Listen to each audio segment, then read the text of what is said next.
जय हिंद दोस्तों, स्वागत है आप सभी का एक नए वीडियो में। दोस्तों बात करने वाले हैं आज हम लोग बिहार दरोगा मेंस मुख्य परीक्षा 2026 के लिए जो रुक्मणी पब्लिकेशन का वैल्यू 1 सेट चल रहा है उसका हम लोग बात करने वाले हैं पेपर 2 का जो समान अध्ययन है। और इसमें 22 सेट दिया हुआ है जिसमें से आज हम लोग सेट नंबर 9 को देखने वाले हैं। इससे पहले फ्रेंड्स हमने सेट 1 से लेकर सेट नंबर 8 तक ऑलरेडी करवा दिया है। जो लोग नहीं देखे हैं चैनल के प्ले लिस्ट बना हुआ है वहाँ पर जाके पूरा सेट देख सकते हैं। तो चलिए बात करते हैं आज हम लोग आप सेट नंबर 9 को कवर करते हैं। देखिए यहाँ पे बिहार दरोगा एसआई मेंस के लिए 2026 के लिए प्रैक्टिस सेट 9 को आज हम लोग कवर करेंगे। ठीक है, पेपर 2 होने वाला है समान अध्ययन का। ठीक है, सभी कोई पूरा वीडियो को देखिएगा और टेस्ट लगाइए और हमें कमेंट को बताइएगा आप सबका 100 में कितना सही हुआ। और पीडीएफ के लिए टेलीग्राम चैनल ज्वाइन कर लीजिएगा कि इस सब का सोल्यूशन के साथ आपको टेलीग्राम पे डाल दिया जाता है पीडीएफ। ठीक है, चलिए पहला क्वेश्चन देखते हैं। देखिए पहला नंबर क्वेश्चन यहाँ पे कि गोदावरी, कृष्णा और कावेरी नदियाँ हैं, क्या है? तो ये भारत में दक्षिण क्षेत्र में ऑप्शन यहाँ पे ये तीनों नदी जो है वो भारत में दक्षिण क्षेत्र में हो जाएंगे। ऑप्शन नंबर ए सही है। देखिए फ्रेंड्स यहाँ पे याद रखिए गोदावरी, कृष्णा और कावेरी भारत में दक्षिण क्षेत्रों में बहने वाली नदियाँ है। चलिए कुछ फैक्ट देख लेते हैं। देखिए गोदावरी नदी गंगा के बाद भारत की दूसरी सबसे बड़ी नदी है। ठीक है, याद रखिए आकार एवं विस्तार में बड़ी होने के कारण इसे दक्षिणी गंगा या वृद्ध गंगा के नाम से भी जाना जाता है। गोदावरी नदी जो है वो प्रायद्वीपीय भारत की सबसे लंबी नदी है। इसकी लंबाई कितनी है? 1465 किलोमीटर। कृष्णा नदी प्रायद्वीपीय भारत की दूसरी सबसे बड़ी नदी है जिसकी लंबाई कितनी है? 1401 किलोमीटर है। ठीक है ना, इसका तो याद रखना है आपको कि कृष्णा नदी गोदावरी नदी के साथ मिलकर आंध्र प्रदेश में आपको भारत का दूसरा सबसे बड़ा डेल्टा बनाती है। ठीक है, तो राइट आंसर क्या हो जाएगा यहाँ पे? भारत में दक्षिण क्षेत्रों में ये तीनों नदी क्या बहती है। ठीक है, चलिए क्वेश्चन नंबर सेकेंड देखते हैं। यहाँ देखिए योजना आयोग की स्थापना के स्थापना के साथ ही भारत में आर्थिक योजना का युग प्रारंभ हुआ। कब? तो याद रखिए 1950 में। ठीक है, योजना आयोग की स्थापना के साथ ही आपको भारत में आर्थिक योजना का युग 1950 में प्रारंभ हो गया। ठीक है, याद रखिए कि भारत में मिश्रित अर्थव्यवस्था है जिसमें निजी क्षेत्र एवं सार्वजनिक क्षेत्र का अस्तित्व है। ठीक है, चलिए याद रखिए और 1 जनवरी 2015 से योजना आयोग की जगह नीति आयोग ने ले ली है। ठीक है ना, कब? तो 1 जनवरी 2015 से। उसके बाद ये कह रहा है कि भारत में आपको मजदूर संघ आंदोलन अस्थायी तौर पर स्थापित हुआ था। कब? तो याद रखिएगा आपको प्रथम विश्व युद्ध के बाद। ऑप्शन बी यहाँ पे बिल्कुल सही हो जाएगा। ठीक है, प्रथम विश्व युद्ध के बाद आपको भारत में मजदूर संघ आंदोलन अस्थायी तौर पर स्थापित हो गया था। ठीक है, चलिए इसके बाद देखते हैं आगे। कह रहा है कि 2011 में भारत में कौन से एकमात्र राज्य ने 1000 पुरुषों पर 1084 महिलाओं के उच्चतर अनुपात को दर्शाता था? तो राइट आंसर क्या हो जाएगा? आपको केरल, ऑप्शन बी हो जाएगा।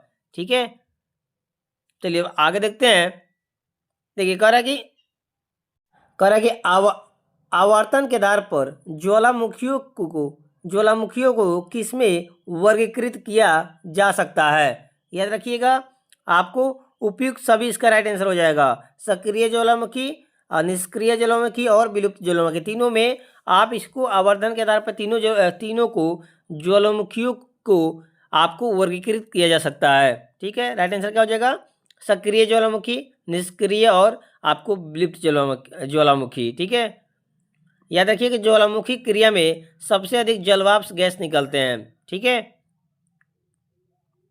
और ज्वालामुखी से जलवाष्प के अलावा carbon dioxide, sulphur dioxide, hydrogen तथा नाइट्रोजन जैसे कई अन्य गैसें भी आपको निकलती है। ठीक है, उसके बाद ये कह रहा है कि भारत में सिंचाई के महत्वपूर्ण स्रोत क्या हैं? ठीक है, याद रखिए भारत में सिंचाई के महत्वपूर्ण स्रोत आपको नहरें, कुएं और तालाबे, ऑप्शन डी हो जाएगा उपयुक्त सभी। ठीक है, नहरें, कुएं और तालाबे सब हो जाएगा। उसके बाद ये कह रहा है कि पंचायती राज के लोगों को वास्तविक स्वराज देने के लिए क्या स्थापित किया गया था? तो याद रखिएगा पंचायती राज ग्रामीण क्षेत्रों के लिए, किसको? तो ग्रामीण क्षेत्रों के लिए लोगों को वास्तविक स्वराज देने के लिए स्थापित किया गया था। ठीक है, याद रखिए संविधान के भाग 9 के अंतर्गत अनुच्छेद 243 से 243 9 तक के तहत पंचायत से संबंधित प्रावधान आपको उल्लिखित है। ठीक है, और भारतीय संविधान का अनुच्छेद 40 राज्य को ग्राम पंचायतों का गठन का निर्देश देता है। ठीक है, चलिए उसके बाद देखते हैं आगे। देखिए कह रहा है कि म्युनिसिपल कॉर्पोरेशन सामान्यतः आपको प्रशासन के लिए स्थापित की जाती है। तो क्या, तो याद रखिएगा म्युनिसिपल कॉर्पोरेशन सामान्यतः बड़े कस्बों में प्रशासन के लिए स्थापित की जाती है। किसमें, यह रखना है बड़े कस्बों में, ऑप्शन सी हो जाएगा। ठीक है, उसके बाद ये कह रहा है कि हरित क्रांति के मुख्य रूप से सीमित थी। हरित क्रांति मुख्य रूप से सीमित थी, तो याद रखिएगा हरित क्रांति मुख्य रूप से खाद्य फसलों तक सीमित थी। किसके लिए, तो खाद्य फसलों के लिए सीमित थी। ऑप्शन डी यहाँ पे बिल्कुल सही हो गया। ठीक है, चलिए उसके बाद देखते हैं आगे। कह रहा है भारत का संविधान क्या, तो भारत का संविधान उधार का एक बोरा है। क्या, उधार का एक बोरा है। ऑप्शन यहाँ पे ए बिल्कुल सही हो जाएगा। ठीक है, भारत का संविधान जो है उधार का एक बोरा है। ठीक है, ऑप्शन ए करेक्ट हो जाएगा। और याद रखिए आपको संविधान सभा की पहली बैठक आपको 9 दिसंबर 1946 को हुई थी और डॉक्टर भीमराव अंबेडकर को भारतीय संविधान का जनक माना जाता है। ठीक है, याद रखिए कि भारत का संविधान भारत का सर्वोच्च विधान है, जो संविधान सभा द्वारा 26 नवंबर 1949 को स्वीकार किया गया था तथा 26 जनवरी 1950 से पूर्ण रूपेण प्रभावी हुआ। ठीक है ना, और उसके साथ याद रखना ये भी कि आपको भारतीय संविधान को पूर्ण रूप से तैयार करने में 2 वर्ष 11 माह 18 दिन का समय लगा था। ठीक है, और संविधान का अधिकांश हिस्सा आपको भारत शासन अधिनियम 1935 से अधिकृत किया गया है। और याद रखिए कि भारत का संविधान जो है ना फ्रेंड्स, वो विश्व का सबसे लंबा लिखित संविधान है। ठीक है, जिसमें मूल संविधान में आपको 395 अनुच्छेद आर्टिकल्स हैं और 22 भाग है और 8 अनुसूचियाँ है। ठीक है, तो इतना कुछ आपको पता होना चाहिए। चलिए इसके बाद देखते हैं आगे। कह रहा है कि भारतीय संविधान में मौलिक अधिकारों के विचार का संदर्भ में किस देश से लिया गया है। तो ये क्या, याद रखिए भारतीय संविधान में मौलिक अधिकारों के विचार का संदर्भ आपको संयुक्त राज्य अमेरिका से लिया गया है। ऑप्शन सी यहाँ पे बिल्कुल सही हो जाएगा। चलिए नेक्स्ट देखिए, यहाँ पे मिलान करना है। देखिए कालीबंगा क्या हो जाएगा, तो कालीबंगा आपको राजस्थान में पड़ता है। ठीक है, सुतकोटरा कहाँ पड़ता है, तो ये आपको भुज कक्ष में पड़ता है। और कोट डीजी जो पड़ता है ये सिंध में पड़ता है। और बनावली जो है वो हरियाणा राज्य में पड़ता है। राइट आंसर का ऑप्शन बी यहाँ पे बिल्कुल सही हो जाएगा। उसके बाद देखिए, कह भारत में अन्न का सबसे पहला साक्ष्य कहाँ खोजा गया था। याद रखिए भारत में अन्न का सबसे पहला साक्ष्य को मेहरगढ़ में खोजा गया था। मेहरगढ़ में खोजा गया था। उसके बाद कह रहा है कि निम्नलिखित में कौन तीसरे जैन तीर्थ थे। तीसरे जैन तीर्थकार कौन थे, याद रखिए संभवनाथ। ठीक है, संभवनाथ जैन धर्म के तीसरे तीर्थकार थे। संभवनाथ, ऑप्शन सी यहाँ पे बिल्कुल सही हो जाएगा। याद रखिए संभवनाथ का प्रतीक चिन्ह जो था फ्रेंड्स वो घोड़ा था, औस से था, घोड़ा था। ठीक है, और जो प्रथम तीर्थकार थे वो ऋषभदेव थे। और ठीक है, दूसरे तीर्थकार कौन थे, तो अजित नाथ जो थे वो दूसरे तीर्थकार थे जिनका प्रतीक चिन्ह हाथी था। ठीक है ना, तो इसे याद रखिएगा। आपको जैन धर्म के 24 तीर्थकार थे कौन थे, तो महावीर थे, याद रखिएगा। ठीक है, चलिए उसको आप सबको आगे देखिए। तो 15 नंबर क्वेश्चन कह रहे हैं यहाँ पे मिलान करने के लिए आ गया। आश्रम और आय का देखिए ब्रह्मचार्य का हो जाएगा आपको जन्म से 25 वर्ष तक। ठीक है, और गृहस्थ जीवन आश्रम में आपको 25 से 50 वर्ष तक। ठीक है, वानप्रस्थ आपको 50 से 75 और संन्यास 75 से 100 वर्ष। ठीक है, ये आयु था। ठीक है, इस आश्रम के लिए। तो राइट आंसर आपको ऑप्शन डी हो जाएगा। उसके बाद देखिए यहाँ पे 16 नंबर मैथ है, सॉल्व करिएगा। 16 का सी आ जाएगा और 17 नंबर का ऑप्शन बी हो जाएगा। उसके बाद देखिए 18 नंबर का भी आपको बी हो जाएगा और 19 का ए हो जाएगा। मैथ के लिए आप चिंता ना कीजिए फ्रेंड्स, टेलीग्राम ज्वाइन कर लीजिएगा। वहाँ पे वीडियो अपलोड करने के बाद आधे से 1 घंटे में आपको वहाँ पे PDF मिल जाएगा। 20 नंबर का देखिए, 20 नंबर मैथ को सॉल्व कीजिएगा तो ऑप्शन सी हो जाएगा, 110% आ जाएगा। चलिए नेक्स्ट देखिए, 21 नंबर सॉल्व कीजिएगा तो आपको ऑप्शन ए हो जाएगा, केवल 3 नंबर सही हो जाएगा। उसके बाद देखिए यहाँ पे 22 नंबर करा, किसी विद्युत जनित्र में विभक्त वलय और सर्पी वलय, ठीक है, सर्पी वलय का मुख्य अंतर क्या निर्धारित करता है? तो ये करता है आपको उत्पादित धारा की दिशा निर्धारित करता है। उसके बाद देखिए अभी कथन फर्स्ट कर रहे हैं यहाँ पे कि मांसाहारी जीवों की आपको क्षुद्रांत शाकाहारी जीवों की तुलना में छोटी होती है, और करनार कर रहा है कि मांस का पाचन सेल्यूलोज के पाचन की तुलना में सरल और तेज होता है। तो यहाँ पे 23 नंबर का क्या हो जाएगा, आपको ए और आर दोनों सत्य हो जाएगा, और आर सही व्याख्या करता है, ऑप्शन यहाँ पे ए हो जाएगा। उसके बाद देखिए यहाँ पे कह रहा है कि एक कांच को आयताकार स्लैब से गुजरने वाली प्रकाश की किरण के लिए निर्गत किरणें और आपतित किरण आपके बीच के संबंध क्या होता है? तो बीच के संबंध क्या होता है, याद रखिएगा आपको, वे एक दूसरे के समानांतर होती है लेकिन आपको पार्श्विक रूप से विस्थापित होती है। ऑप्शन यहाँ पे बी बिल्कुल सही हो जाएगा।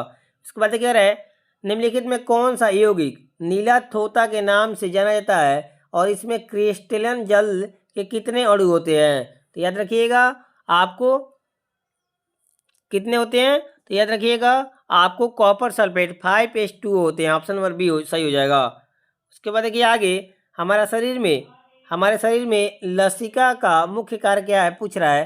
तो हमारे शरीर में लसिका का मुख्य कार्य क्या हो जाएगा, पचा हुआ और क्षुद्रांत द्वारा वसा का वहन और अतिरिक्त तरल को रक्त में वापस लाना। ऑप्शन बी यहाँ पे सॉरी फ्रेंड्स, यहाँ पे ऑप्शन बी बिल्कुल सही हो जाएगा, केवल 3rd नंबर सही हो जाएगा। ठीक है, ऑप्शन यहाँ पे बी बिल्कुल सही हो जाएगा, केवल 3rd नंबर। इसके बाद क्या करें, असहयोग आंदोलन को गांधी जी द्वारा क्यों वापस लिया गया था? याद रखिए आपको असहयोग आंदोलन गांधी जी द्वारा 1922 का चौरी चौरा कांड के कारण वापस ले लिया गया था। क्या हो जाएगा, राइट आंसर आपको ऑप्शन डी हो जाएगा। ठीक है, और याद रखिएगा असहयोग आंदोलन आपको 1 अगस्त 1920 में आरंभ हुआ था। ठीक है, चलिए इसके बाद याद रखिए, और चोरी चोरा कांड कब हुआ था? तो 5 फरवरी 1922 को हुआ था। इसी कारण से आपको असहयोग आंदोलन गांधी जी ने वापस ले लिया। ठीक है, उसके बाद ये कह रहा है कि 1915 में भारत लौटने के बाद गांधी जी ने की तरह कपड़े पहनने का निर्णय लिया। तो याद रखिए 1915 में भारत लौटने के बाद गांधी जी ने काठियावाड़ी किसान की तरह कपड़े पहनने का आपको निर्णय लिया। ऑप्शन यहाँ पे बी बिल्कुल सही हो जाएगा। फ्रेंड्स याद रखिए गांधी जी 9 जनवरी 1915 को दक्षिण अफ्रीका से वापस भारत आए थे। ठीक है, और गांधी जी ने 22 सितंबर 1921 को अपनी पोशाक बदलने का निर्णय लिया। ठीक है, जिसमें आप काठियावाड़ी किसान की तरह कपड़े पहनने का निर्णय लिए। चलिए नेक्स्ट, इसके बाद करेंगे नौजवान भारत सभा की स्थापना किसने की थी? तो नौजवान भारत सभा की स्थापना भगत सिंह के द्वारा की गई थी। ठीक है, याद रखिए 1926 में किया गया था ये। ठीक है, उसके बाद करेंगे पूर्ण स्वराज की घोषणा किस कांग्रेस अधिवेशन में की गई थी? याद रखिएगा पूर्ण स्वराज की घोषणा लाहौर कांग्रेस अधिवेशन 1929 में की गई थी। ऑप्शन बी यहाँ पे बिल्कुल सही हो जाएगा। ठीक है, लाहौर कांग्रेस अधिवेशन की अध्यक्षता आपको पंडित जवाहरलाल नेहरू ने की थी। ठीक है, चलिए इसके बाद देखते हैं, करने में से कौन सा ग्रह सौरमंडल के वैक्यूम क्लीनर की भांति कार्य करता है? याद रखिएगा आपको बृहस्पति ग्रह जो होता है ना, वो सौरमंडल के वैक्यूम क्लीनर की तरह काम करता है। कौन? तो बृहस्पति। ऑप्शन यहाँ पे ए बिल्कुल सही हो जाएगा। ठीक है, उसके बाद कह रहा है कि निम्नलिखित में कौन से संवैधानिक संशोधन अधिनियम द्वारा एक नया मौलिक कर्तव्य जोड़ा गया, जिसमें कहा गया कि भारत के प्रत्येक नागरिक का ये कर्तव्य होगा कि यदि माता पिता या संरक्षक है तो उसे 6 से 14 वर्ष तक आयु वाले अपने बालक या प्रतिपाल्य के लिए शिक्षा के लिए अवसर प्रदान करेंगे। तो फ्रेंड्स याद रखिएगा ये आपको 86वें संवैधानिक संशोधन अधिनियम द्वारा कहा गया। ऑप्शन बी यहाँ पे बिल्कुल सही हो जाएगा। उसके बाद ये कह रहा है कि निम्नलिखित में किस राजवंश का दिल्ली सल्तनत प्रशासन 1414 में शुरू हुआ और 1451 में समाप्त हो गया? तो सैयद राजवंश हो जाएगा। कौन? तो सैयद राजवंश इसका राइट आंसर हो जाएगा। मई 2014 में जब नरेंद्र मोदी प्रधानमंत्री बने तो उस समय किस राज्य के मुख्यमंत्री थे? तो मुख्यमंत्री कहाँ के थे? तो गुजरात राज्य के थे, याद रखिएगा। ठीक है। उसके बाद ये कह रहा है कि भारत की आपदा मोचन क्षमताओं को प्रबल बनाने के लिए किन दो संगठनों ने संयुक्त रूप से राहत अभ्यास का आयोजन किया? तो याद रखिएगा, भारतीय सेना और राष्ट्रीय आपदा मोचन बल। ऑप्शन सी यहाँ पे बिल्कुल सही हो जाएगा। रियांग जनजाति भारत के किस राज्य से संबंधित है? याद रखिएगा, रियांग जनजाति भारत के त्रिपुरा राज्य से संबंधित हो जाएंगे। उसके बाद देखिए, विश्व का सबसे ऊंचा युद्ध क्षेत्र सियाचिन ग्लेशियर भारत के किस राज्य या केंद्र शासित प्रदेश में स्थित है? तो याद रखिए, आपको विश्व का सबसे ऊंचा युद्ध क्षेत्र सियाचिन ग्लेशियर भारत के लद्दाख केंद्र शासित प्रदेश में स्थित है। कहाँ पे? तो लद्दाख में है। ऑप्शन यहाँ पे ए बिल्कुल सही हो जाएगा। भारत में गन्ने के उचित और लाभकारी मूल्य को कौन सी मंजूरी देता है? याद रखिएगा, आर्थिक मामलों पर मंत्रिमंडलीय समिति। ठीक है, ऑप्शन यहाँ पे बी बिल्कुल सही हो जाएगा। उसके बाद कर रहे हैं खेलो इंडिया यूथ गेम 2025 के शुभंकर का क्या नाम है और यह किसे दर्शाता है? तो याद रखिए, खेलो इंडिया यूथ गेम 2025 के शुभंकर का नाम गज सिंह है और यह पाल काल के मंदिरों एवं पौराणिक हाथी शेर को दर्शाता है। ऑप्शन नंबर डी बिल्कुल सही हो जाएगा। उसके बाद देखिए, उसके बाद करेगा ब्रिटिश सरकार द्वारा भारत सरकार अधिनियम कब पारित किया गया जिसने भारत में ईस्ट इंडिया कंपनी के शासन को समाप्त कर दिया? तो राइट आंसर क्या हो जाएगा? तो ये पारित किया गया 1858 में। अलाउद्दीन खिलजी ने अलाई दरवाज़ा किस वर्ष बनाया था? ये 1311 में बनाया था, याद रखिएगा। उसके बाद देखिए 43 नंबर मैथ है, सॉल्व करने पर डी आ जाएगा। उसके बाद देखिए 43 नंबर को सॉल्व कीजिएगा, ऑप्शन बी हो जाएगा। 44 का सॉल्व करने में ऑप्शन बी हो जाएगा। 45 को सॉल्व कीजिएगा तो ऑप्शन यहाँ पे सी क्या हो जाएगा? सी इसका राइट आंसर हो जाएगा। उसके बाद देखिए आगे नंबर सीरीज का रीजनिंग है, 46 नंबर सॉल्व कीजिएगा तो ऑप्शन सी हो जाएगा। उसके बाद देखिए यहाँ पे 47 का बी हो जाएगा। 48 देखिए, घरेलू विद्युत परिपथों में सभी उपकरण समांतर क्रम में क्यों जोड़े जाते हैं? इसलिए क्योंकि ताकि प्रत्येक उपकरण को समान वोल्टेज मिले और एक के खराब होने पर दूसरा बंद ना हो। ऑप्शन सी यहाँ पे बिल्कुल सही हो जाएगा। उसके बाद करें धातु निष्कर्षण की प्रक्रिया में विद्युत अपघटनी परिष्करण के दौरान अशुद्ध धातु और शुद्ध धातु क्रमशः कहाँ रखी जाती है? तो एनोड पर अशुद्ध धातु और कैथोड पर शुद्ध धातु। ऑप्शन यहाँ पे बी बिल्कुल सही हो जाएगा। उसके बाद देखिए यहाँ पे मेंडल के प्रयोग में यदि टीटी लंबे और स्मॉल टीटी बौने पौधे के बीच संस्करण कराया जाए तो F1 पीढ़ी के पौधे का जिन प्रारूप क्या होगा? तो क्या हो जाएगा? तो याद रखिएगा, ये आपको केवल सेकेंड हो जाएगा। ठीक है, टीटी हो जाएगा, ऑप्शन बी यहाँ पे। ठीक है, ऑप्शन डी हो जाएगा, केवल सेकेंड नंबर हो जाएगा। ठीक है, चलिए नेक्स्ट। इसके बाद देखिए 51 नंबर कह रहा है यहाँ पे कि जब हम किसी अम्लीय विलयन को तनुकृत करते हैं तो हाइड्रोनियम आयन की सांद्रता पर क्या प्रभाव पड़ता है? तो क्या पड़ेगा? तो इसकी प्रति इकाई आयतन सांद्रता क्या हो जाएगी? घट जाएगी। ऑप्शन बी हो जाएगा। उसके बाद देखिए अनैच्छिक क्रियाओं जैसे रक्तदाब, लार आना और उल्टी का नियंत्रण मस्तिष्क के किस भाग द्वारा होता है? याद रखिए, ये मेडुला कराता है। ठीक है, ऑप्शन सी के द्वारा होता है, मेडुला के द्वारा होता है। किस पंचवर्षीय योजना में मुख्य नारे अधिक तीव्र और अधिक समावेशी वृद्धि की ओर का प्रयोग किया गया था? याद रखिएगा, राइट आंसर 11वीं पंचवर्षीय योजना हो जाएगा। ठीक है, उसके बाद अगर जवाहरलाल नेहरू बंदरगाह निम्न में किस शहर में स्थित है? याद रखिए, जवाहरलाल नेहरू बंदरगाह आपको नवी मुंबई में स्थित है। कहाँ पे? नवी मुंबई में स्थित है। भारत में निम्न में से कौन सा क्षेत्र तेल निष्कर्षण के लिए जाना जाता है? तेल निष्कर्षण के लिए आपको भारत में मुंबई हाई क्षेत्र तेल, ठीक है, मुंबई हाई तेल क्षेत्र जो है वो तेल निष्कर्षण के लिए जाना जाता है। अरेंगमा प्रमुख रूप से कहाँ का नृत्य है, लोक नृत्य है? तो याद रखिए, रेंगमा प्रमुख रूप से नागालैंड का लोक नृत्य हो जाएगा। आइबेरियाई प्रद्वीप, देखिए आइबेरियाई प्रद्वीप निम्न से किस महाद्वीप में स्थित है? याद रखिए आइबेरियाई प्रायद्वीप आपको मुख्यतः यूरोप महाद्वीप में स्थित है। कहाँ पे? तो यूरोप महाद्वीप में स्थित है। ऑप्शन डी यहाँ पे बिल्कुल सही हो जाएगा। बुद्ध ने अपना प्रथम उपदेश सारनाथ में अपने 5 शिष्यों को दिया, जिसे क्या कहा जाता है? याद रखिएगा उसे धर्म चक्र प्रवर्तन कहा जाता है। ऑप्शन नंबर ए यहाँ पे बिल्कुल सही हो जाएगा। ठीक है, उसके बाद क्या करेगा? मई 1857 में कहाँ के नवाब की पत्नी बेगम हजरत महल ने लखनऊ में विद्रोह का नेतृत्व किया। तो याद रखिए 18 मई। ठीक है, यहाँ पे राइट आंसर क्या हो जाएगा? 59 का कि मई 1857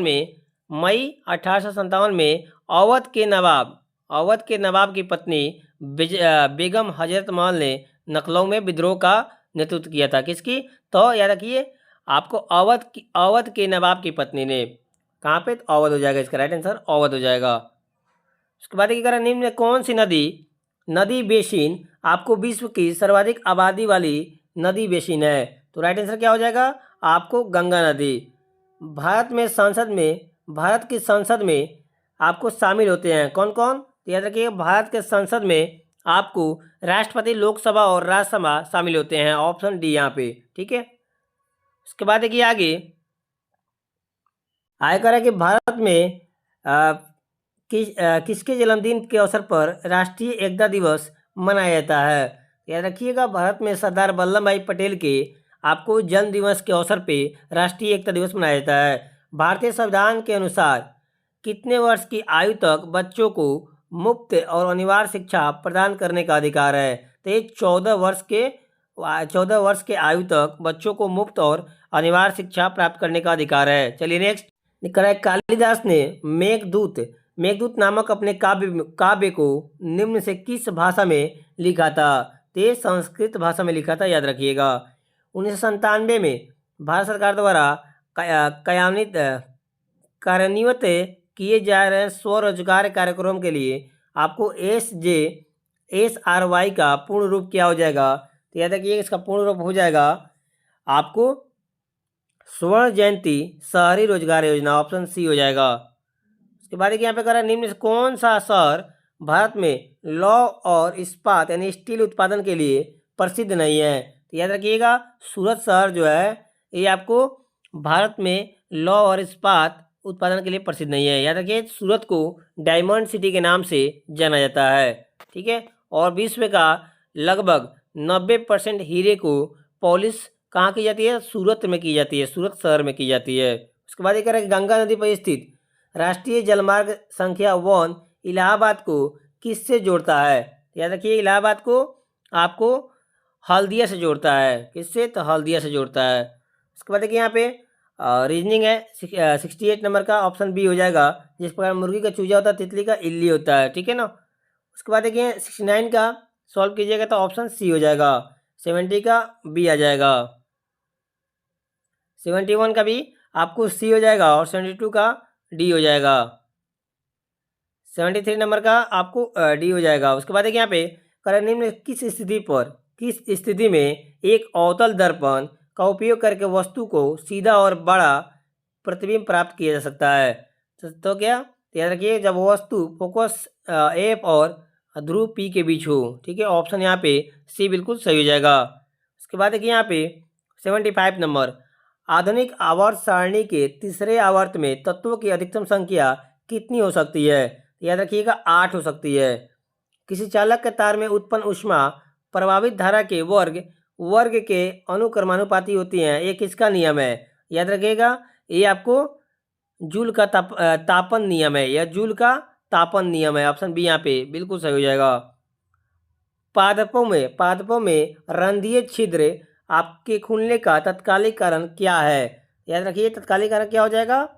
आपको द्वार कोशिकाओं में जल का प्रवेश और उनका फूलना। ऑप्शन ए पे बिल्कुल ए सही हो जाएगा।